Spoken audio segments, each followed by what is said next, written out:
მოგწამებით ხალხო, მე ვარ ლუკა, ეს არის საბა და ჩვენ ვართ ორი ადამიანი, რომელსაც გვიყვარს და გვაინტერესებს ლიტერატურა. შესაბამისად გადავწყვიტეთ, რომ დაგვიწყო პოდკასტები და გაგვიზიარებინოთ თქვენთვის ისეთი რაღაცები, რაც მნიშვნელოვანი გონია.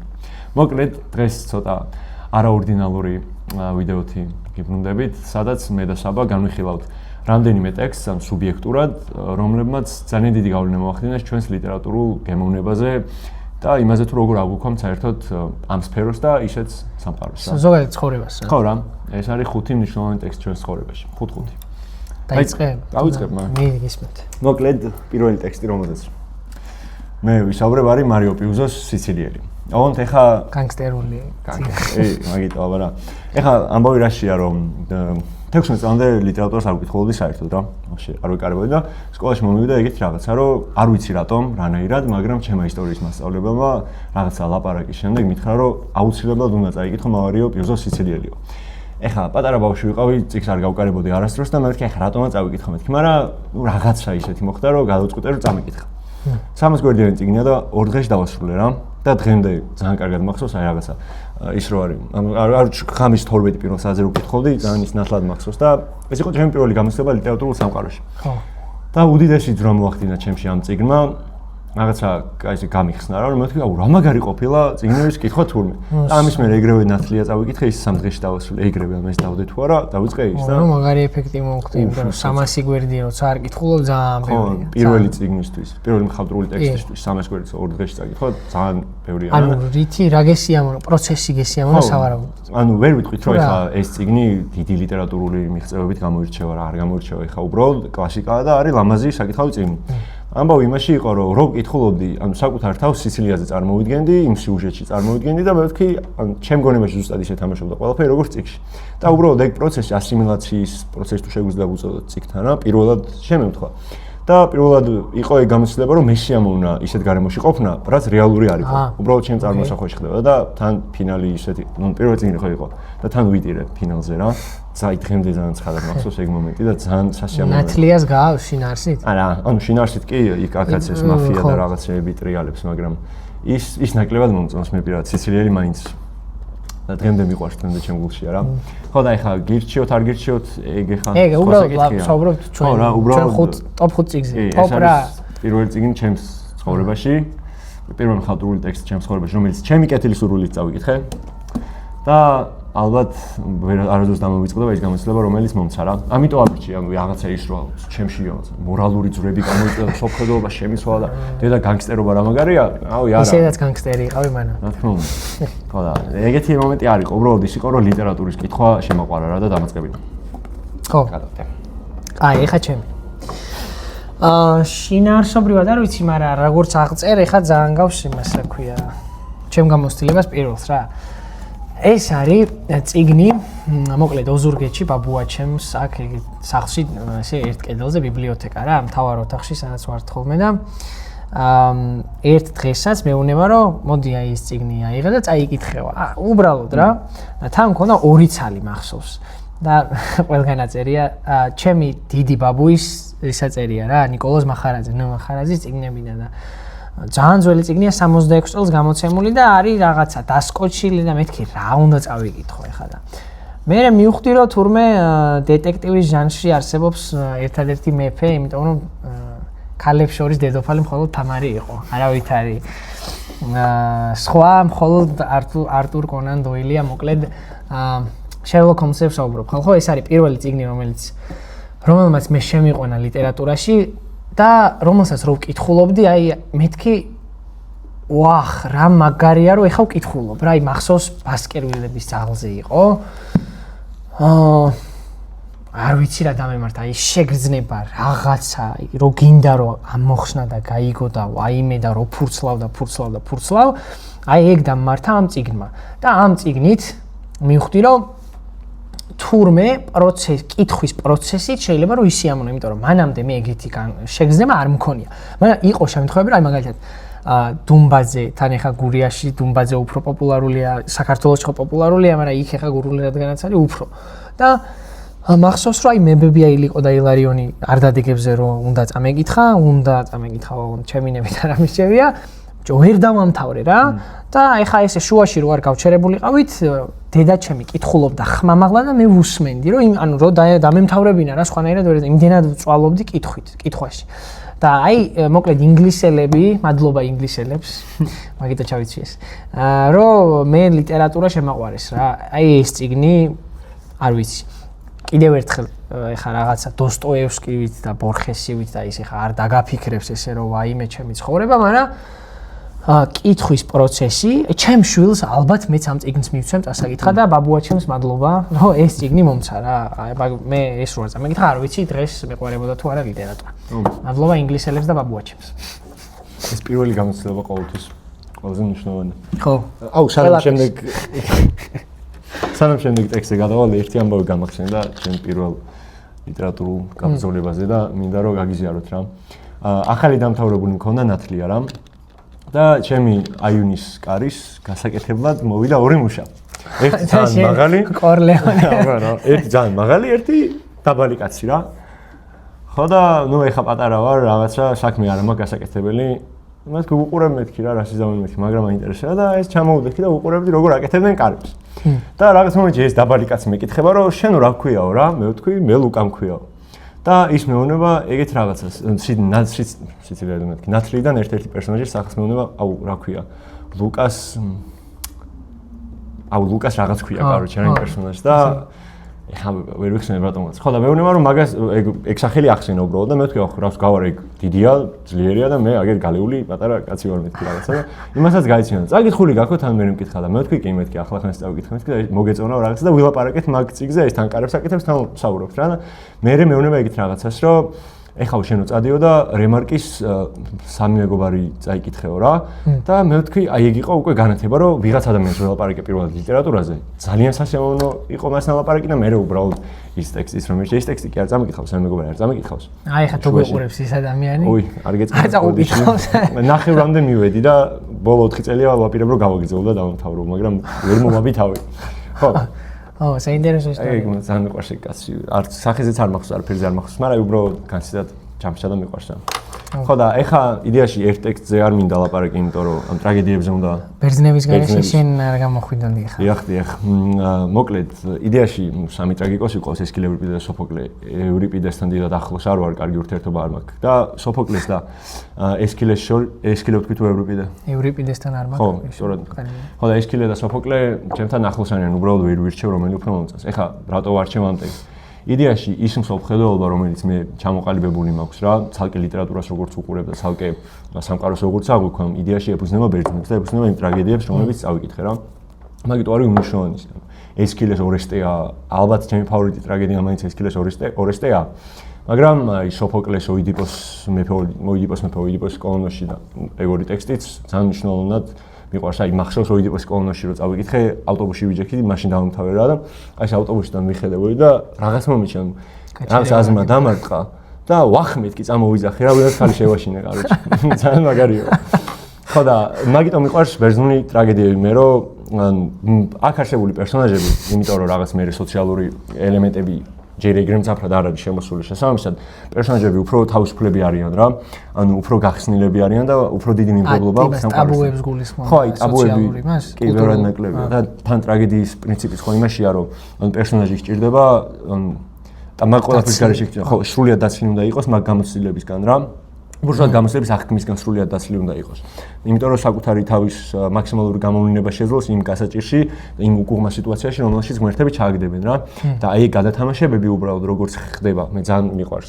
და ზოგადად ბერძნული ამბები მიყვარს ძალიან რა აი ეს ღმერთების ამბები და ამიტომაც ავარჩიე ეს ტექსტი ალბათ შემდეგში ანუ ამ ტექსტების წაკითხვის მერე სრულიად შეიცვალა ჩემი შეხედულება და ანალიზი ლიტერატურასთან მიმართებით რა ეხლა ძირითადად ყველა ტექსტს როგორც უყურებ ამჭრიდან ბერძნების ხო ადარებ მაგას ხო რა რაღაც ან ფონაც უეგა ხო ეგიც ბერძნებმა სულ კი ეგრევე აი ჩარჩენილი გაქვს რა ანუ ორი ფონი მაქვს ხოლმე ყოველთვის ერთი არის ბერძნების და მეორე არის ჰამლეტის ფონი რა სხვა ფონი მე ლიტერატურის კითხვისას არ მექმნება არასდროს ხო და ეგ ისე ბუნებრივად გამოგიმუშავდა თუ რაღაც ჩამოიყალიბე როგორც მივხვდი თავიდან ძალიან ანუ არ მქონდა მაგრამ გრძნობდი გავლენას რა მე როგორც მივხვდი უბრალოდ ანუ თანახვედრავი პოვე ჩემ შეხედულებასა და ამათ შორის რა ანუ ზოგადად ეგ ხო ეგრე ხდება რაღაცას რომ მოისმენ შენ თუ ბუნებრივად მაგას ეთანხმები მაგ აზრზე ხარ შენც რა.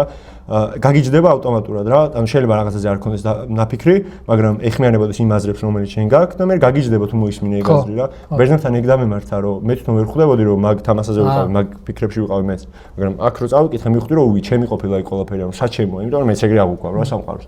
რახან ეგრე აღვიქვავ, ერთად ვიყოთ მოდი რა. ეგ მომენტი მქონია მეც და ვიტყვი ბოლო წიგნზე მაგას. კაი, ჩემი ჯერია, ხო? დიახ. მოდი ეს იყოს. ხო, ოდისია. მე მგონია რომ ეს არის მე რა ბორხესმა თქვა ეგ ჩემამდე რომ არსებობს სულ 4 ლიტერატურული სიუჟეტი, ხო და ერთ-ერთი არის ამ 4-დან 2 არის ჰომეროსის 2 ნაწარმოები. ერთი ილიადა, ანუ რაღაც ციხესიმაგრის აღება და მეორე არის მოგზაურის იდეა. ეს მოგზაურის იდეა იმდენად სულ ჩემთან არის, რომ მარტო მაგ იდეის გამო დამყვება ეს წიგნი. ესეც ოზურგეთის ბიბლიოთეკიდან მაქვს აღებული და აქ ჩემი სახლი მიხატია ოზურგეთის, მოიცა განახილვა. სადღაც აქ მიხატია, მოიცა. ხო და მოკლედ რატო იმას შვება რა? სად არის? ყდაზე მიხატია. აი, ასე ძახი ბიჭო. აი ეს არის ჩემი ოზურგეთის სახლი, ხო? თუ ვინმე იცნობთ, ჩაიარეთ, მოგვიკითხეთ მეზობლები. ხო და ერთი ის არის, ხო, ანუ მოგზაურის იდეა რა კუთხით ხა. გახსოვს იმას რო ვაპირებდით.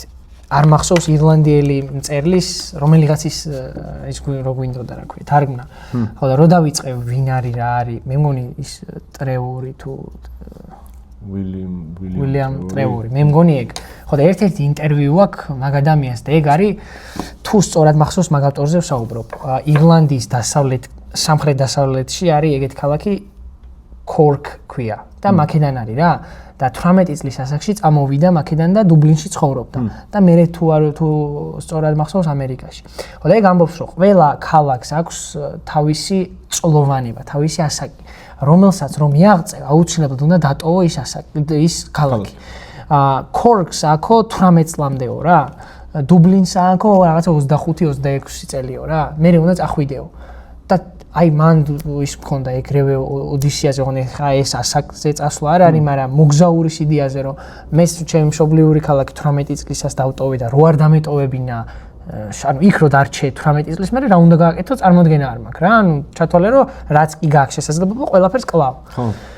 ხო და ეს მოგზაურის იდეა მერე სხვათა შორის იმას რეზო გაბრიაძეს აქვს ძალიან კაი მოთხრობა თეთრი ხიდი ქვია რა ქუთაისზე და წერს თავის ბავშვობაზე რა ქუთაისელი ხოა და რო წავიდა და ეგეთი ფრაზა იყო მახსოვს რომ პარიზში ვარო და რაზეც არ უნდა ვწერო ყოველთვის ჩემი ბავშვობის ქალაქზე ვწერო რა და ეგეც რაღაცა ოდისევსის ტიპის ანუ ამ წიგნის ტიპის ის არის რა ლიტერატურა ხო და ზოგადად რადგანაც სუბიექტურობაზე ვლაპარაკობთ და ობიექტურობაზეც რო იყოს ეს წიგნი ყველგან წავიდო და სუბიექტურად მოგზაურის იდეა ძალიან ჯდება ჩემში რა იმიტომ რომ რაღაც თითქოს ის აღარ მაქვს რა ანუ მივეჩვიე თითქოს რომ ყოველთვის უნდა ვიარო რა ანუ გზაზე ვგრძნობ თავს და სანამ თბილისში არ გადმოვიდოდი მანამ ეგ არ მქონია რა ანუ აქ ვარ და ყოველთვის აქ ვიყავი და აქ ვიქნები მაგრამ ბრა ხუცებ აღარ არის და ეხა ცხოვრობ ამ პარადიგმაში და ეგ სხვა წიგნზე მქონდა ეხა შერასტყვი ფონად მაქო მაგრამ ესეც ეგრე გამოვიდა რა რომ ანუ ფიქრსაც რო უყურდები ჩემი აზროვნების ტიპსაც რაღაცა აი სულ ამ მოგზაურის ტიპის გადმოსახედიდან უყურებ რა თითქოს რაღაცა ამ გემში ვზივარ სულ. ხო და მაგითო ძალიან მნიშვნელოვანია ეს წიგნი ჩემთვის რა. ის ამბავი არ გაქვს რომ იცი რომ სადღაც გაჩერდები. ანუ აი ეს ტექსტი ხო სადღაც გაჩერებით მთავრდება. ეგ ხო, ანუ დაბრუნებით მაგას ანუ კი, სადღაც დაბრუნდები რა. ხო, რაღაცა ეგრე, მაგრამ აი ხა ოზურგეთში არა, მან თუ ოზურგეთი ხო არის გულისხმობა, რაღაც ადგილი რაც შენია რა. ხო, მაგრამ სადაც დაიწყო იქ ამთავრებს და მაინც ის არის. ოდისევსი რო ვერ არიგზე გავიგეთ კაცო. რა ვიცი, ხო, მოკლედ აი ის ითაკა რომ ერთი სპიჩი ვნახე იმის TED Talks-ზე და ვიღაცა ქართველი გოგო იყო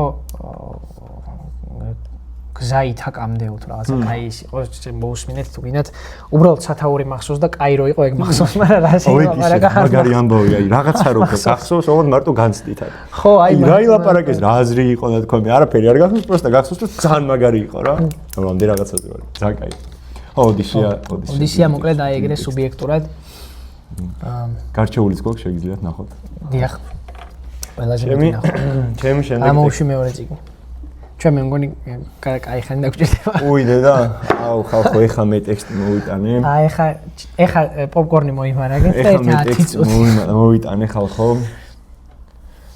გახლავთ უილიამ ფოლკნერის აგვისტოს ნათელი ერთი 3-4 ჯერ მაქვს წაკითხული და ის ნახეთ და შიგნით კიდე ფურცლები დევს რაღაცები რა ეს ტექსტი მაგ შეჭმული რასაც ქვია და ალბათ ჩემი ფავორიტი სცენა მთლიან ლიტერატურულ სიუჟეტებში არის აქ და ეს ერთი პერსონაჟი არის გაქცევა უწევს რა და აი ეგ სცენა რო აღწერილია და დასაწყისში სცენაც ძალიან უყვარს მოკლედ ჩემი ფავორიტი სიუჟეტების ან ტოპათი სიუჟეტებიდან ერთი 4 არის აქედან რა ანუ ტექსტი მიყვარს იგივე და ეხლა მაგარი გადაობა ამბავი აქვს ამ ტექსტს და ამ ტექსტმა როგორ მიმიყვანა იმაზე რომ ლიტერატურას მინდოდა რომ გავყოლოდი რა მოკლედ მაგარ მიგიყვანა ამ ტექსტმა მიმიყვანა ხო თან ესეთი უცნაური ამბავი აქვს რა ბავშვობაში რა 17 წლის დარბაზში ძალიან ხშირად დავდიოდი კვირაში 6 ჯერ რაღაცა რა არ ვიცი რატო რა მინდოდა არ მესმის რა მინდოდა მაგრამ ოკეი კაი რაღაცა აი იქ გავიცანი ერთი ადამიანი დავმეგობრდით რა და უთხარი რაღაც ტექსტებს ვკითხულობ მეთქი მაშინ ეგზისტენციალიზმის მეტი არაფერი მქონდა წაკითხული და კიდე ერთი რაღაც დიდი ტექსტი არის ნათლია მაგალითად რა და მითხრა რომ თავისუფალ უნივერსიტეტშიო ბატონი ზალაჩხეიძეო ატარებსო ლექციებსო აგვისტოს ნათელზეო და მოდიო წამოდი იარეო აბიტურიენტი ვარ მაგ პერიოდში რა აბიტურიენტობის მეორე semestri მე ვთქვი ზალაჩხეიძე ვინ არის ან ოდიშია მე აგვისტოს ნათელი რა არის ვაფშე ფოლკნერი ვინ არის კაცო სად ბანაობს მე მართლა ეგირებს ხო მართლა ეგ რეაქცია მქონდა რა ჯენიუნი და მე ვთქვი რაღაცა ვინ არა ბოლოს დავთანხმდი რომ ვივლი მეთქი და ქართულის გაკვეთილიდან 9 საათი ადრე გამოდიოდი ხოლმე რომ მიმესწრო ამ სემინარის დაწყებისთვის რა და ლექციაზე შესვლა მიტყლებოდა იმიტომ რომ პატარა ვიყავი ხა და მე-4 კურსელებთან როგორია რომ შედიხარ მე-12 კლასში და მიტყლებოდა ხოლმე და ჩემ მეგობარს აუდიტორიის კარებთან ველოდებოდი რომ მოსულიყო და ერთად შევსულიყავით რა იმიტომ რომ მარტო ძალიან არ მინდოდა შესვლა და ეხლა უშუალოდ იქ რა ხდება რომ ტექსტის გარჩევა დაიწყეს იმაზე ლიბრზე და უკანა მეხსოვს ვზივარ და ვერ ხვდები სად ვარ, ვერ ხვდები საერთოდ რა ხდება და წარმოდგენა არ მაქვს ლიტერატურის ანალიზი თუ ესე შეიძლება მოხდეს. და საერთოდ გონზე არ ვიყავი და მე მან მივხვდი რომ დედა სად ვარ, სად ვბანაობ საერთოდ და თან იმას მივხვდი რომ თურმე სრულიად საკმარისია ლიტერატურა იმისთვის რომ ადამიანები ამოიცნო და ჩემი წარმოდგენით თუ შეუძლია რომ ადამიანები ამოიცნო სამყაროს ამოცნობასაც შეუძლია. ესეთი ცოტა ძალიან გავარდნილი ფიქრი მაქვს მე რა. და ჩემი აზრით ფოლკნერი და აგვისტოს ნათელი არის პირველი ტექსტი ჩემს ცხოვრებაში, რომელმაც მაჩვენა გზა თუ როგორ უნდა ამოხსნა ადამიანები რა.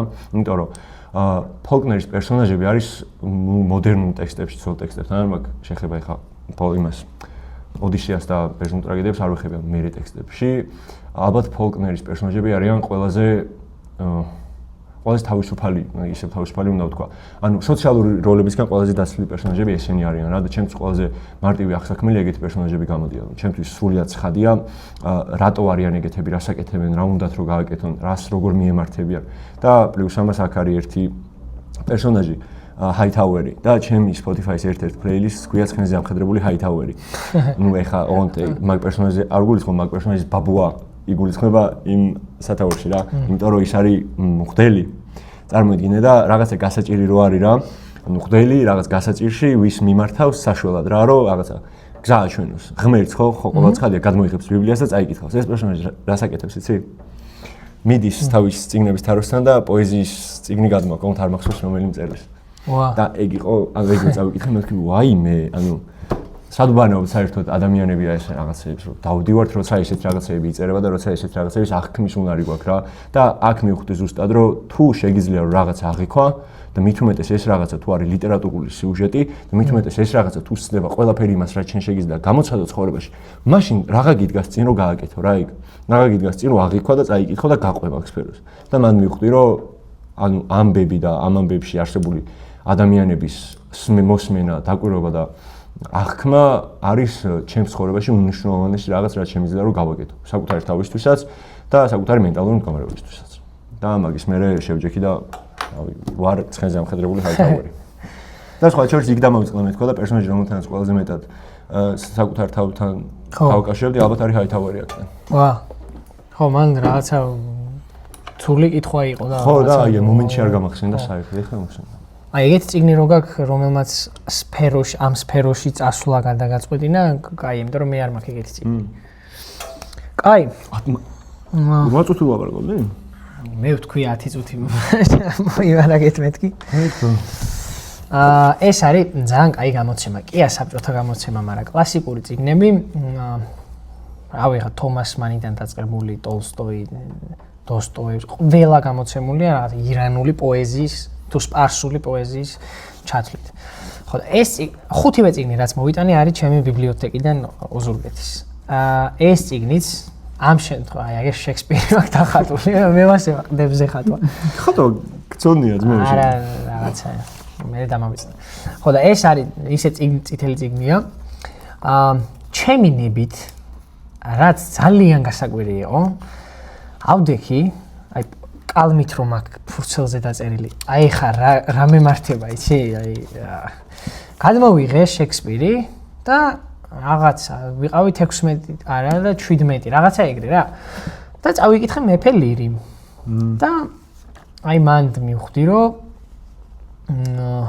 მოკლედ ინგლისელები არიან ესე ხელი ხა ისე უნდა დაიდო. არა.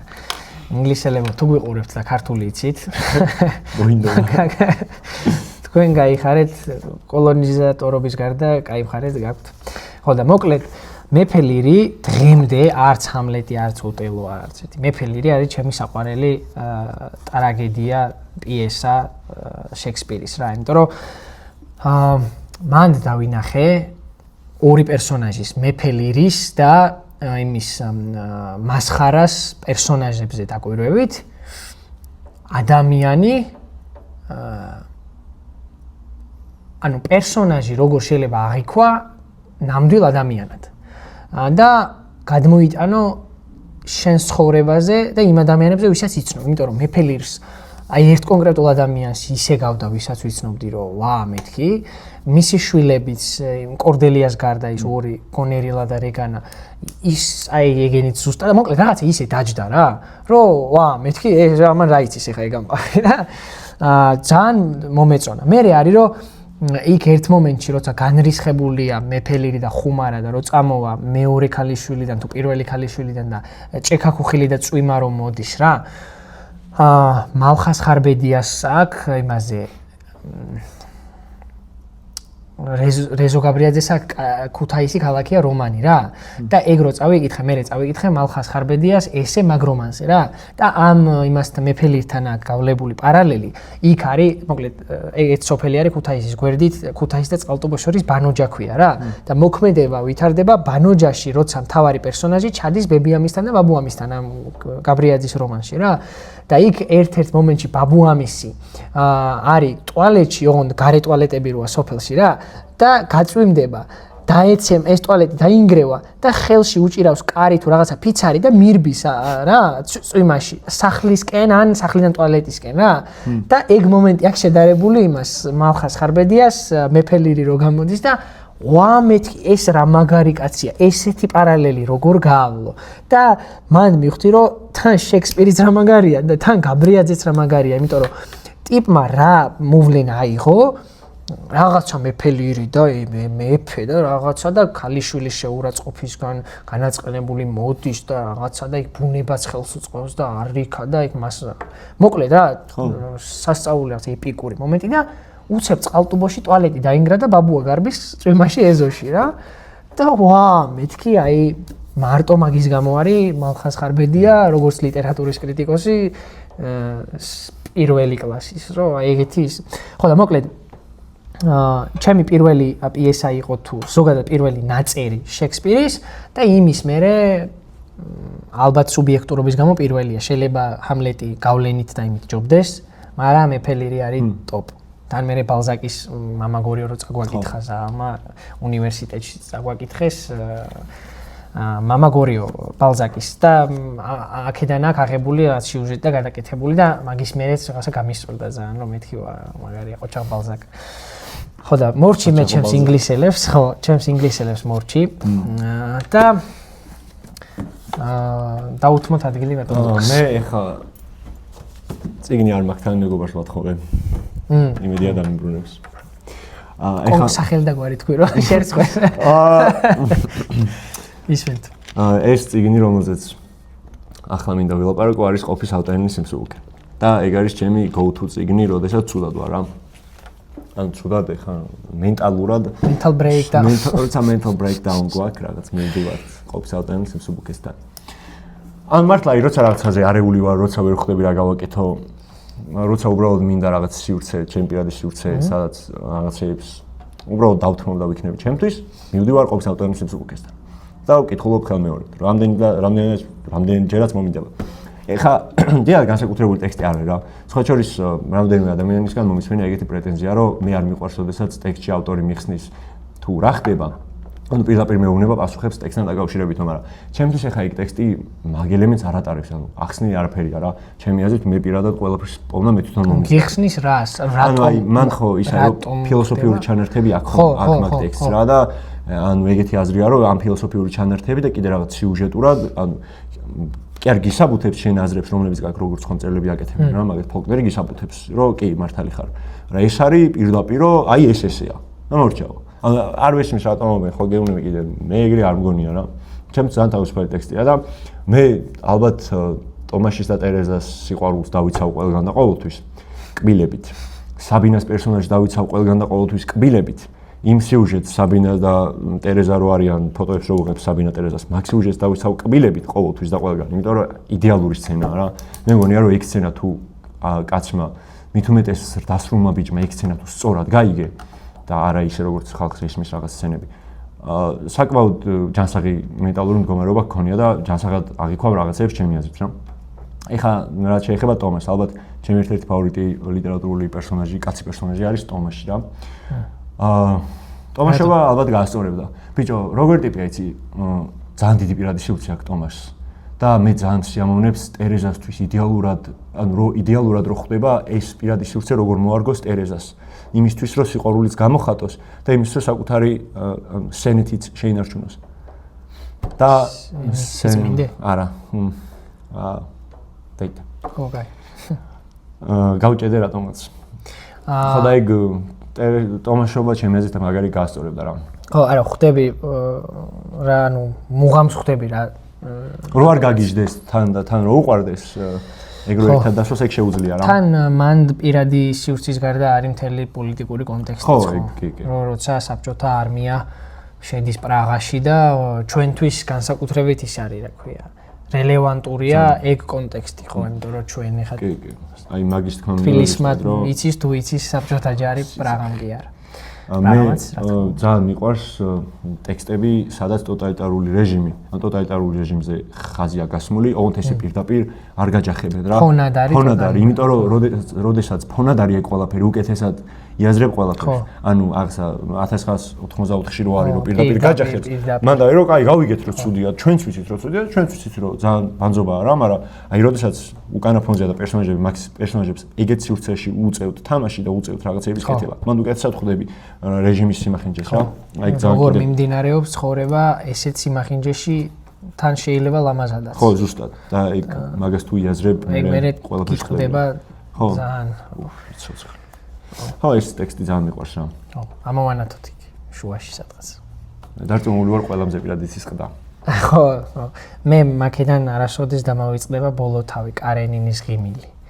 ძალიან ლამაზი აქვს სათაური და ეგ ფრანგულად დაიწერა თუ ჩეხურად. ჩეხურად წეს.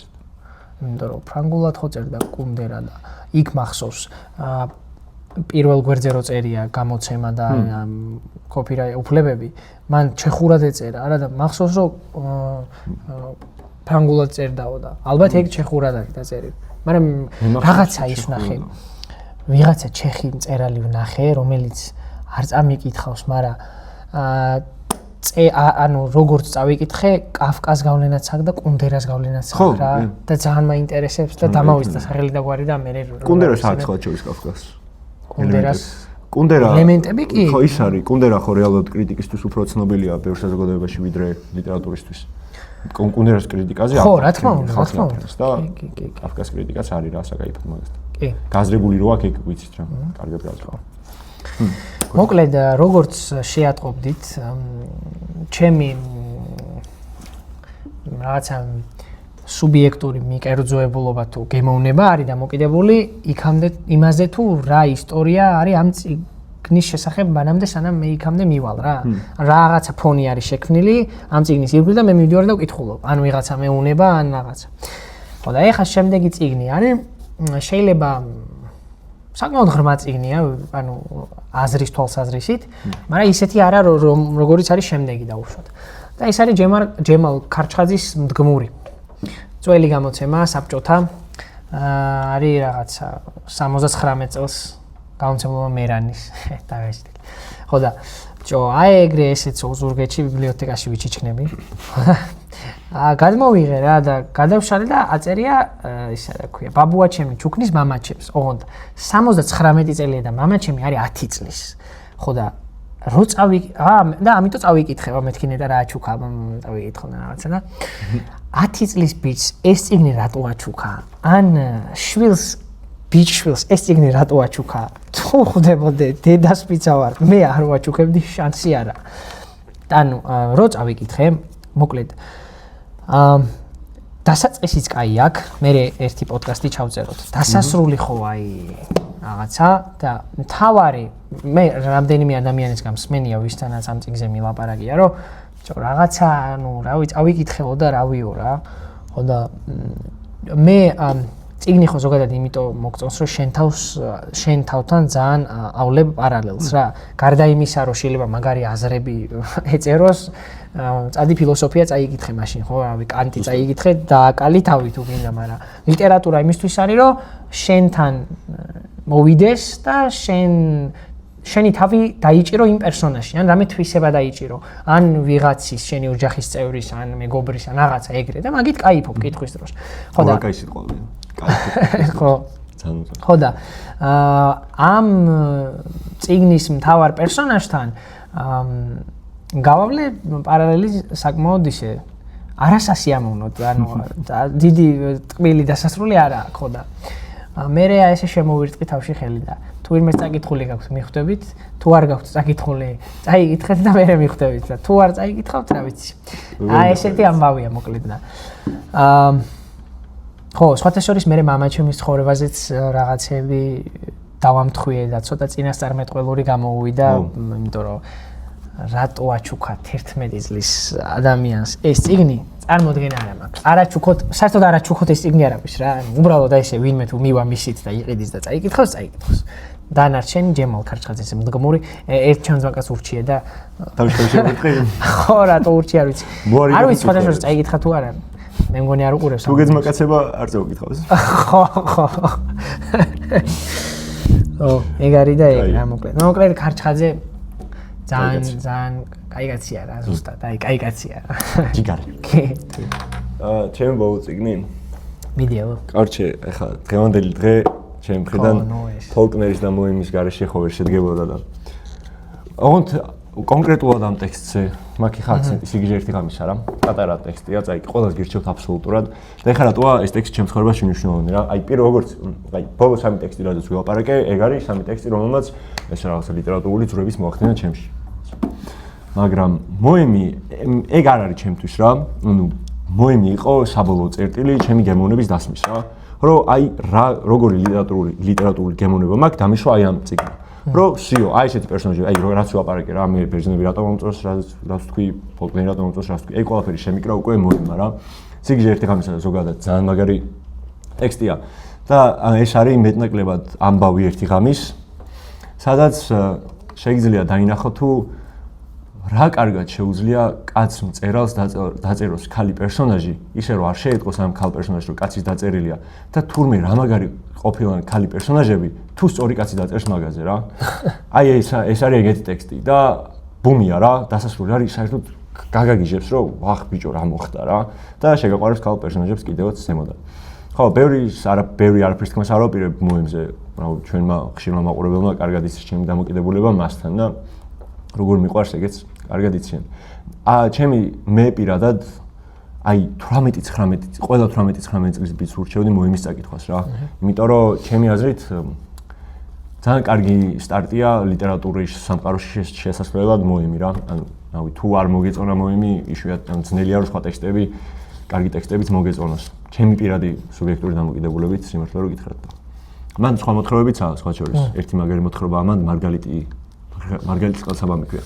ეს მოთხრობა ძალიან მომწონს. და მგონი წვიმაც მან და არ მახსოვს მან და. უი, არ ყოფილა დიდი რომანი 100 გვერდიც ხო, არა, პატარა. მაგრამ ძალიან კაია. ვისაც კითხვა არ უყვარს ან უნდა რომ დაიწყოს, ამას ურჩევდი? აუცილებლად უნდა წაიკითხო. აი მე ურჩევდი რა, მოემის სამ ტექსტს ურჩევდი რა. ამას ურჩევდი თეატრს, იმიტომ რომ ჩემი ფავორიტი მოემის ტექსტი ალბათ მაინც საბოლოო ჯამში თეატრია. და რომანი. და ურჩევდი მოხატულ ფარდას შეიძლება. ან ის ტექსტი არ არის მგონი ნათარგმნი of human bondage ეგრე ქვია.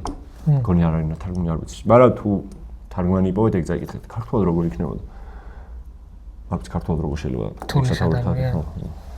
მაგრამ თუ ქართულად ეგ ვერ იპოვეთ და სხვა მესამე რომანი გინდათ, წაიკითხეთ მოხატული ფარდა. ეგეც ამაგარი. ინგლისი მანდაც საბოლოოდ დაჯდა ინგლისს. კაი და ჩემი ბოლო წიგნი. ბოლო ჩვენი პრესა იყო. ინგლისელები. ინგლისელები იქეთ იყოს და ამის ეროვნების ხალხი განსაკუთრებით პოლიტიკოსები ცეცხლში დაუწვია, ვისაც დაუწვია, რუსი ავტორია და ყველაზე ცნობილი რუსი ალბათ რა ვიცი. დოსტოევსკი. ყველაზე ცნობილი ავტორი ზოგადად. ალბათ ყველაზე ცნობილი ავტორი, ხო, მაინც და მაინც რუსებს ყავს. მაგრამ პრინციპში დოსტოევსკი აი სხვანაირად სხვაგან საერთოდ საქართველოში დოსტოევსკი ვერ დაწერდა რომ დაბადებულიყო ეგრე. ის რაც იგრძნობა მის ფურცლებში და აი რაღაცა მოკლედ რა არის კაფეოდ რუსული ფენომენი ყველაფერი. ეს როგორ აბალანსებს რისკს და სიყვარულს? ხო, ზუსტად. თან ლანძღავ და თან ვაქებ, რომ აი ყოჩაღში გარეწარო. ხო, აი ეგრე. შენი რა კარგი ხარ. ხო, აი ეგრე ზუსტად. ხო და ესეც უი, ძმებ კარამაზოვებზე მაქვს საუბარი ხალხო. ეს არის პირველი ტომი, მეორე ტომში ისეთი ნახატები მაქვს გაკეთებული, ამაზე არა. ხო და ესეც ერთ დღეს ბიბლიოთეკაში ესე დევს რაღაცა ის 50 წიგნი რო სანამ ცოცხალი ხა ესე ჩარაკრაგებული არის. ხო და მეთქი აი რამე ისეთი წიგნი მოდი წავიკითხო. აი რო ვიტრაბახებ რო წაკითხული მაქვს მეთქი რა. აი უეჭველი რო წაკითხული უნდა გქონდეს ეგეთი წიგნი მეთქი. მივერდი დევს ეხა დონ კიხოტი და ძალიან დიდი იყო. დევს რაღაცა რა ვიცი სხვებმა არ დამაინტერესა. და დევს დოსტოევსკი. ვა, რაღაცები წაკითხული მაქვს, პატარები, რა თეთრი ღამეები, ორეო ეგეთები. და მივედი და წავიკითხე რა. მე აღმოაჩინა თურმე მეორე ტომიც არის. ხო, თორე ამას არ წავიკითხავდი შანსი არა. ერთი ტომი არის, გეტყვი ხა რამდენი გვერდი? 500 რაღაცა. 430, მეორე არის 500 რაღაცა რა. კაი მეთქი ჯანდამას 430 გვერდი, მაგრამ ბიჭო, ჩემ ხელაზე აწერია ტომი 1. შეიძლება გაჩერდე. არა. ეს იყო, აი, ჯერჯერობით ეს არის ყველაზე დიდი წიგნი, რაც კი მე წამიკითხავს და არ ვიცი რა უნდა წავიკითხო, რომ ამას მოერიოს რა. თან არ ვიყავი მზად რა, აი ხა ამ გადმოსახედიდან არ უნდა წამეკითხავ. ალბათ აი ხა სადღაც ხა უნდა დამეწყო კითხვა, მაგრამ მუღამი ისაა, რომ მე მიუბრუნდები და ვნახავ სხვანაირად მაშინ რა შევხედე, ეხა რა შევხედავ რა, მაგრამ იმდენად რაღაცა ბევრი ის გააჩინა ჩემ, აი ტვინში ამ წიგნის კითხვამ რაღაცა ახალი ნეირონები დაბადა რა. ანუ აი ახალი გზები გაიყვანა, სადაც შეგიძლია რომ ეს ნეირონი შეიყვანო და იმაზე იფიქრო. იმიტომ რომ წარმოუდგენლად უცხო იყო რა. საერთოდ სხვანაირი წარმოდგენა მქონდა ლიტერატურაზე და აქ არის რომ აი რო კითხულობ პროცესში აი ესე ამოწევ თავს და შეიძლება რომ შტერივით იყურო და ფიქრობდე, მე უცებ გააგზელო, მე ისე ამოწევ თავი. და ის ოდისეაზე რო ვთქვი, აქაც არის რა ის სამი ძმა და ის რომ ვიღაცამ დააკომენტარა ეს ალიოშა კარამაზოვ კოუდედარიო რა. ხო და რავი სასიამოვნოა, მაგრამ არა სხვათა შორის ბევრი ის და მაშინ თან ის ვიყავი სტიქაროსანი რა, ეხა აღარ ვარ, მაგრამ ეს ალიოშაც ხომ მონასტერშია და რაღაცა. ეხა აღარ ხარ ეგრე არაა ძმო? არა, ნუ ეხა ერთ წუთი არც ვიმსახურებ შეგურთხოვში შესვლას. ხო და ამის დასასრული და იმის დასაწყისი არის აი მამა ზოსიმეს პერსონაჟი, ალბათ ერთ-ერთი საუკეთესო პერსონაჟია, რაც კი მე წამიკითხავს რა. აი იმდენად ის კი არ არის აი უბრალოდ რომ რაღაცა ბრძენი, მღვდელი თუ ბერი და მოусმინე წაიკითხე რა სამოს და ყველაფერი არა ბიჭო, რო კვდება მე ხრწნის სუნია რა, იქ სადაც ასვენია და ეგ მე იმდენად აი რაღაცა ბომბივით სკდება თავში რომ ვაიმე ეს რა მოიცა ხა ხრწნის სუნი რატო არის აბა აქამდე ეს ვინ იყო რა აი რაღაცა წმინდანის დონეზე და თან აი ბოლო თავი პირველი ტომის ბოლო თავი არის იმაზე რა ქვია მამა ნაწყვეტები ბერთუხუცეს ზოსიმეს საუბრებიდან და სწავლებიდან და აი ცალკე წიგნად შეგილია რომ გამოსცე რა უბრალოდ პერსონაჟი დგება და თავის სწავლებები აქ ჩაწერილი ალიოშა კარამაზოვს მოკლედ მე არის იქ მეორე ტომში რომ რაღაცა დიდი ინკვიზიტორი რომელიც ყველა მიცის მოკლედ რა ეხა ამაზე რომ ვილაპარაკო ძალიან ბევრი შეიძლება ალბათ ერთი 10 პოდკასტი შეიძლება რომ ჩაწერო კარამაზოვებზე და სხვათა შორის აპირებდა რომ ეს პირველი ნაწილი გამოიცა ტრილოგიის სახით ეს პირველი ნაწილი მეორე და მესამე სადაც ალიოშა კარამაზოვი რომელიც არის ყველაზე კაი კაცი და ყველაზე ისეთი რა ხდება ბოროტ მოქმედ. ხო, ოკეი. და ეგ იქნებოდა სასწაული უბრალოდ ნუ მე გარდაიცვალა დოსტოევსკი და ვეღარ მოასწრო. და კიდე იმის თქმა მინდა რომ ეს სამი ძმა და მათი დამოკიდებულება ღმერთის მიმართ, რომ ერთი ძალიან მორწმუნეა, ერთი ათეისტია და მეორე საერთოდ ბანდიტი და გავარდნილი და გიჟი გადარეული, აი ეს სამი ისე შეიძლება რომ აღმოაჩინოს სამივე ძმა, სამივე ტიპის ადამიანი საკუთარ თავში, რომ ძალიან გაკვირვებული დარჩე. და ზოგადად ღმერთთან ურთიერთობა შენი ძალიან სხვანაირი ხდება, როცა დოსტოევსკის კითხულობ რა. ეგ არის ისე თქმაც შემიძლია და მინდა, მაგრამ ნუ კიდევ ერთხელ ბევრი საუბარი შეიძლება. ხო, ეხა დოსტოევსკი წაიკითხეთ, გირჩიოთ, რავი, ეხა ჩემი თქმა რა თქმა უნდა მაგას, ხო? აუცილებლად წასაკითხია მართლა სანამ ცოცხალი ხარ, რავი. შეიძლება არც ერთ წიგნზე არ უნდა თქვა ეგრე, მაგრამ აი თქმა უეჭველი მართლა სანამ ცოცხალი ხარ. ოღონდ მე რა აზრები დაგიტრიალდება მაგაზე უკვე პასუხისმგებელი. არც მე ვარ, არც ეს ვაჟბატონი რუსი. ხო. ერთი დიდი რომანი რო ქართველებს ქონდეს, ბიჭო, აი ესეთი დონის რა. აი ესეთი დონი. აი, კაი, ესეთი არა, კაი. აი, ეხა ალბათ გადამივლიან, მაგრამ ეს არ ამოჭრა და არ დათო. არ ვაბილებ. აი, ქართველებს რო ქონდეს რანაირი. მე გეტყვი, ფესკავსანი არ ვარ. რომანზე ვიძახი, რომანზე. ვაჟმატაცება. ხო და არა, ეხა რავი რა. არა. რომანი უნდა გქონდეს აი ესეთი დონის. რომანი, მოიცა. უნდა, არა, ეძებე მეთქი, არ დაგეთანხმები, რაც არ უნდა მითხრა. არა, ხო, არ დამეთანხმები შანსი არა. მაგრამ ვიღაცა არ ვიცი რა. ნუ მაგაზე ბევრი ის არის ხა ფაქტორია. ამბობენ რომ რაღაცა პატარა ქვეყნებში არ იწერება მაგ ხელა რომანები, ან ბევრი ფაქტორია რა. მე გამიგია რომ რაღაცა მე მგონი ზალმა თქვა ის რომ დიალოგებს ვერ წერს პატარა ქვეყნის რაღაცა შვილები. მოკლედ აი ძალიან მე სიამოვნებოდა რომ ქართველმა ავტორმა დაწეროს ისე აი დიდ აი ნინო ხარატიშვილს რო აქ იმ მოცულობის ნინო ხარატიშვილს არაფერი არ მაქვს წაკითხული და საინტერესოა შეიძლება იყოს ეგ. მაგრამ ეგ გერმანულად წერს. და მე თარგმნილია, ხო. გერმანულად წერს. ხო და აი არ ვიცი, მოკლედ ჯერ მე რაც წაკითხული მაქვს, აი სიამოვნებაა პატარა ქვეყნებში რომ მაგ ხელა ტექსტი ვერ დაიწერება. ხო, იმიტომ რომ ნუ გინდა არ გინდა ეხა ყველაზე დიდი ქალაქი თბილისია, თბილისი არის, ნუ რავი, ეხა მსოფლიო სკალაზე რო ავიღოთ, არ არის მაგ ხელა ქალაქი. ეს სად ვერ არის. ხო, რა თქმა უნდა. არა ხო გავლენებით ქვეყანაში შიგნით კულტურული ესეთია რომ სხვა რაღაცაზე გაფიქრებს რა, რაც მაგ სიდიდისგან გაშორებს. ნუ მე აქ არის რუსის ხასიათი ხა ჩვენი თაობა იმ პროცენტულად რო აიღო ისე არ ლაპარაკობს რუსულად როგორც ჩვენი მშობლების, ამიტომ ნაკლებად ვიცნობთ რუსულ სამყაროს, ენის ცოდნის გარეშეც ხა ჩვენ ძალიან დიდი ის არის ღრმული ჩვენ ორ თაობას შორის პოლიტიკური და გეოპოლიტიკური კონტექსტის გამო. ამიტომ ჩვენ არ ვიცნობთ რუსულ კულტურას ისე და ყველაზე კარგი არის ლიტერატურა ჩვენი თაობისთვის რომ გავიგოთ რუსები რა ხალხია. აქ არის აი იდეალურად რა აი სხვათა შორის ყველაზე მახინჯი და სასიზღარე პერსონაჟი ვინც არის ამ კარამაზოვების მამა და მისი სახელი დაარქვა ფიოდორი ქვია და მაგას რო იაზრება აი არ ვიცი ხო, ფინალიც გადასარევი აქვს სხვათა შორის და ქრისტიანული კონტექსტი და მოკლედ რა, არ ვიცი, ვერ გავჩერდები, ძალიან კაია. ძალიან კაია. გაძეხი. ავძეხი. შენერია. ავძეხი. აცი დაგემშვიდობებით ჩვენ. მადლობა მეგობრებო, რომ გვისმინეთ, რომ შემორჩით და ჩვენთან რო ხართ და იზიარებთ ჩვენს სუბიექტურ აზრებს. გამოიწერეთ არხი და ქისას ლინკი იქნება აღწერაში, დაგვეხმარეთ კამერის შეძენაში. და მადლობა იმისთვის, რომ მიკროფონი შეგვეძენთ. ამას კიდე ერთი ორი ვიდეო ვიტყვი. ერთი სამი თვე მადლობელი ვიქნებით. მე მაგარია. მე რესიო დაგვიწყდა. მე გადაგვიხარ. ხო. და რაღაც კომენტარი. ორკაზე ავიდით რა.